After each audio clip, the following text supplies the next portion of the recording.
AITA for leaving my Bumble date stranded at a restaurant after she admitted she was going to her guy best friend's place after the date. A couple of months ago, I matched with Anna on Bumble. From the very beginning, I felt like we had an amazing connection. Anna was charming, funny, and genuinely engaging in all our conversations. We texted back and forth for a few weeks before moving to long FaceTime calls. These weren't just casual chats. They were hours-long conversations where we talked about our lives, our families, and our hopes for the future. We laughed a lot, shared embarrassing childhood stories, and even bonded over our shared love for the same obscure indie bands.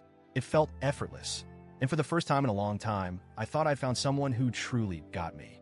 After a few weeks of texting and calling, we finally decided to meet in person. I was excited but nervous. I wanted to make a good impression, so I suggested we go to this nice restaurant I've been wanting to try. It was a bit out of the way for both of us, but I thought it would be worth it. When I mentioned it to Anna, she seemed genuinely excited. She also asked if I could pick her up and, after the date, drop her off at her best friend's place because they had a movie night planned.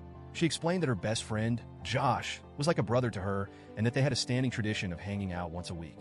At the time, I didn't think much of it. I've had female friends who were just friends, so who was I to judge? The night of the date, I picked Anna up, and she looked absolutely stunning. She was wearing this simple but elegant dress that perfectly matched her personality, effortlessly classy. On the way to the restaurant, we talked and laughed like we always did.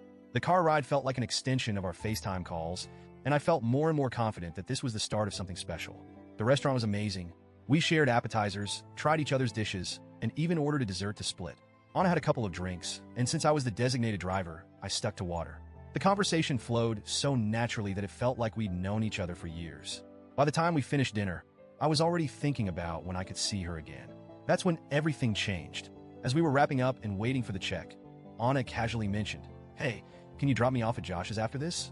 It took me a second to process, but then I remembered. Josh was the name of her guy best friend. At first, I didn't think much of it, so I asked, "Wait, who's Josh again?" Anna hesitated for a moment, then gave me an awkward smile. "Oh, Josh is my best friend. We hang out all the time. He's the one I'm having the movie night with tonight." Something about the way she said it made me pause. There was a slight nervousness in her voice, and I couldn't help but feel like there was more to the story. Trying to sound casual, I asked, "So, what's the deal with you two?" Anna sighed and looked down at her hands. "Okay, I want to be honest with you because I really like you, and I think you deserve to know the truth. Josh and I have been best friends for years, and sometimes, during our movie nights, we make out. But it's not a big deal. It's just a casual thing between friends." I felt like someone had punched me in the stomach. Here I was, thinking this date was the beginning of something meaningful, and now she was telling me that she was planning to go make out with her best friend after our date? I didn't even know what to say. My mind was racing, and I could feel a mix of anger, disappointment, and humiliation building up inside me. After a long pause, I finally managed to ask, "So, you're expecting me to take you to his place where you'll make out with him after tonight?" Anna's face turned red, and she quickly shook her head. "No, it's not like that. I mean, yes, we sometimes make out, but it's not serious. I really like you, and I want to be honest with you, because I see a future with you." Her words only made me feel worse. How was I supposed to believe that she was serious about me when she was still entangled in whatever this was with Josh? I tried to keep my cool, but I couldn't hide the hurt in my voice. "I think you should call Josh to come pick you up," I said. Anna looked shocked. "What? Why? I didn't mean to hurt you. I just wanted to be upfront because I thought you'd appreciate my honesty." "I do appreciate your honesty," I replied. "But I can't sit here and pretend like this doesn't bother me. I'm not going to drop you off at another guy's place after everything that's happened tonight." She looked like she was about to cry, and for a moment, I felt a pang of guilt. But I also knew I had to stand up for myself. I paid for my portion of the dinner, told her goodnight, and walked out. As I drove home, I couldn't stop replaying the night in my head. Part of me felt justified in leaving. I had every right to set boundaries and remove myself from a situation that felt disrespectful. But another part of me wondered if I'd overreacted. Was Anna really trying to be malicious? Or was she just being honest about a complicated situation? And should I have handled it differently?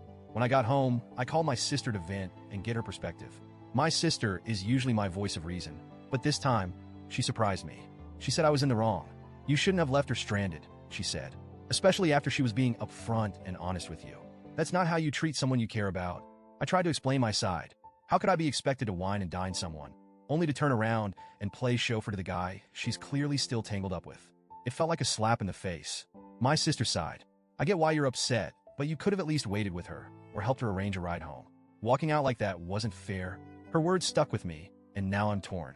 On one hand, I feel like I had every right to walk away from a situation that made me uncomfortable. On the other hand, was it really necessary to leave Anna there? especially when she'd been honest about her situation. I keep replaying the night in my head, wondering if I overreacted or if this was just a hard lesson for both of us. So, Reddit, AITA for leaving Anna at the restaurant after what she told me? Or was I justified in walking away from something that felt wrong?